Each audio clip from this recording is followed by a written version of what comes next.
नमस्कार। चलो, आज हमारी जो प्रश्नावली थी वो प्रश्नावली हमारी है अपनी कक्षा 10 और अपनी प्रश्नावली है 8.1। प्रश्नावली का नाम है त्रिकोणमिति। जैसा कि आप जानते हैं त्रिकोणमिति यानी प्रश्नावली थीटा वाली है अपनी, ठीक है ना। तो इस प्रश्नावली को करने से पहले जब 8.1 करते हैं तो 8.1 को करने से पहले ये समझ लेते हैं कि साइन कोस टेन कोट से कोसेक थीटा का मान क्या होता है और 8.1 में हमारे काम आएंगे वो क्या क्या है। देखो, सबसे पहले क्या होता है कि त्रिकोणमिति तब तक नहीं लगती है या त्रिकोणमिति वहाँ लगती है जहाँ एक त्रिभुज के अंदर एक कोण 90 डिग्री दिया हुआ हो। कौन सा? एक कोण 90 डिग्री। जब तक एक कोण का मान 90 डिग्री नहीं होगा तब तक त्रिकोणमिति नहीं लगेगी। जैसे अपन समझते हैं, ये अपना त्रिभुज है ABC, ठीक है ना। ABC में क्या होता है कि जो 90 डिग्री का कोण दिया हुआ होता है उसके ठीक सामने वाली भुजा को हम कर्ण बोलते हैं। क्या बोलते हैं? कर्ण। और उसके आसपास जिनसे बेस लाइन बन रही है उसको तो अपन आधार बोलते हैं, आधार। और जो रेखा उस जगह 90 डिग्री का कोण बना रही है उसको अपन क्या बोलते हैं? लंब बोलते हैं। जब अपन त्रिकोणमिति पढ़ते हैं तो त्रिकोणमिति में हमें यही मान लंब, कर्ण, आधार और ये जो त्रिभुज है, त्रिभुज और उसके मध्य 90 डिग्री के कोण से मिलके ही हमें पूरी प्रश्नावली पढ़नी है, ठीक है।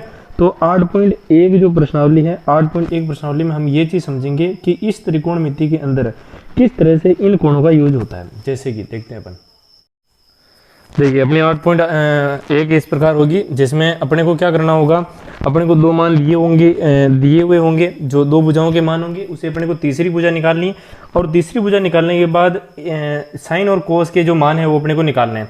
अगर कहीं पर अपने को टेन कोट के भी मान निकालने पड़ेंगे, कहीं अपने को सेक के मान भी निकालने पड़ेंगे अगर कोट के मान दिए हुए हो तो। अब ये कैसे निकालेंगे इसके पहले थोड़ा सा ये समझ लेते हैं कि क्यों निकालेंगे, कैसे निकालेंगे। देखो, ठीक है, अपन त्रिकोणमिति अभी पढ़ेंगे। पढ़ने से पहले मैंने आपको बताया कि भाई त्रिकोणमिति के अंदर त्रिकोणमिति तभी लगती है जब उसके अंदर त्रिभुज का एक कोण 90 डिग्री का हो, ठीक है। अब देखो अपने पास कितने मान होंगे, अपने पास 6 मान होंगे। देखो, एक तो होगा साइन, एक होगा कोस, एक होगा टेन, एक होगा कोट, एक होगा सेक और एक होगा कोसेक, ठीक है।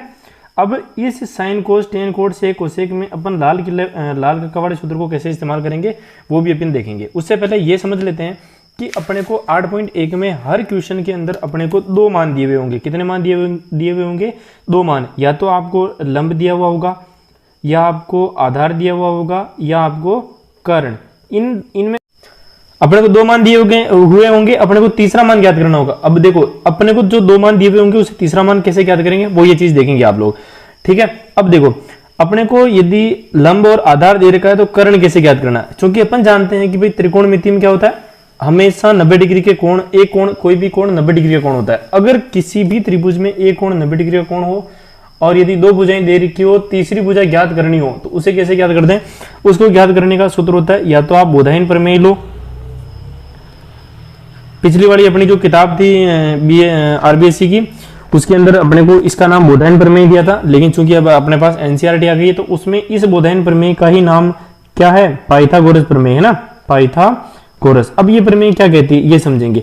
ये प्रमेय कहती है कि कर्ण का स्क्वायर, आधार के स्क्वायर और लंब के स्क्वायर का वर्ग होता है। क्या होता है? का वर्ग होता है। इन दोनों के वर्गों की जोड़ कर्ण का स्क्वायर होता है, ठीक है ना। प्रश्न ये होता है, कंप्लीट है। अब देखो, ये कर्ण, आधार और लंब किस बात पर डिसाइड होते हैं? ये इस बात पर डिसाइड होते हैं कि क्वेश्चन किस टाइप का पूछ रखा है। देखो, यदि प्रश्न में लिखा हुआ है कि आपको सेक ए का मान ज्ञात करना है और दूसरे में लिख रखा है सेक सी का मान ज्ञात करना है, ठीक है ना। देखो, ए और सी का अर्थ क्या होता है ये समझेंगे। देखो, ए और सी, अब ये अपने पास जो त्रिभुज दे रखा है, इस त्रिभुज में जहां अपन देख रहे हो यहां अपने को पूछा ए, तो ए का मतलब होता है कि एक के ठीक सामने वाली भुजा लंब मानी जाएगी। क्या मानी जाएगी? लंब मानी जाएगी। यानी अगर जो अपने को भुजा दे रखी है उसकी सम्मुख मतलब जो अपने को यहां मान पूछ रखा है उसकी सम्मुख भुजा क्या लेनी है? लंब लेनी है। क्या लेनी है? लंब। जैसे सी ले रखा है तो सी की सम्मुख भुजा, इसकी क्या भुजा? सम्मुख भुजा क्या होगी? वो लंब होगी। क्या होगी? लंब होगी। और उस कोण को बनाने वाली दूसरी भुजा आधार होगी। क्या होगी? आधार। क्या होगी, आधार होगी। अब देखो दूसरी भुजा आधार हो गई, एक सम्मुख भुजा अपने पास लंब हो गई, तो कर्ण क्या होगा, तो हर स्थिति के अंदर, हर स्थिति में कर्ण का मान कभी भी चेंज नहीं होगा, क्योंकि जो त्रिभुज दे रखा होता है उस त्रिभुज में 90 डिग्री के ठीक सामने वाली भुजा क्या होती है, कर्ण होती है। बात समझ में आ गई। अब देखो ये तो आपने समझ लिया कि लंब आधार कर्ण क्या होते हैं, इसका यूज कैसे होता है। कहीं पर यदि ए पूछ लिया तो ए का मतलब उसके ठीक सामने वाली भुजा को हमें लंब मानता है। यदि सी पूछ लिया, जैसे इसमें यदि सी है तो यदि सी के लिए अपन देखें तो इसके ठीक सामने वाली ये लंब मानी जाएगी। ए पूछ लिया तो इसके अंदर ये लंब मानी जाएगी और ये क्या हो जाएगी, आधार हो जाएगी। बात समझ में आ गई आपकी पूरी कंप्लीट, ठीक है। अब देखो अपने पास सूत्र होता है, देखो आप जब इन त्रिकोणमितीय अनुपातों के मान ज्ञात करो, सॉरी इनके नाम याद करो, तो ये ध्यान रखना है कि मैंने जैसे क्रम लिख रखा है उस क्रम से आप याद कर लेना, ताकि आने वाली प्रश्नावलियां 8.2, 8.3, 8.4 जब अपन पढ़ेंगे तो उसमें अनेक सूत्र इसी से बन जाएंगे ना। इस क्रम वाइज जैसे ज्ञात करोगे तो बन जाएंगे। देखो इस क्रम वाइज के बनाने से अपने को सबसे पहला फायदा क्या मिलता है, जैसे मैं लिखता हूं कि साइन कोस टेन, फिर कोट सेक और कोसेक। बात समझ में आ गई आपके। देखो मैं लाल कक्का वाले सूत्र को आपको समझा रहा हूं बिल्कुल सिंपल से अर्थ में, कि लाल कक्का वाला सूत्र आपको कैसे बनाना है। देखो सिंपल लिखा एल ए एल के ए।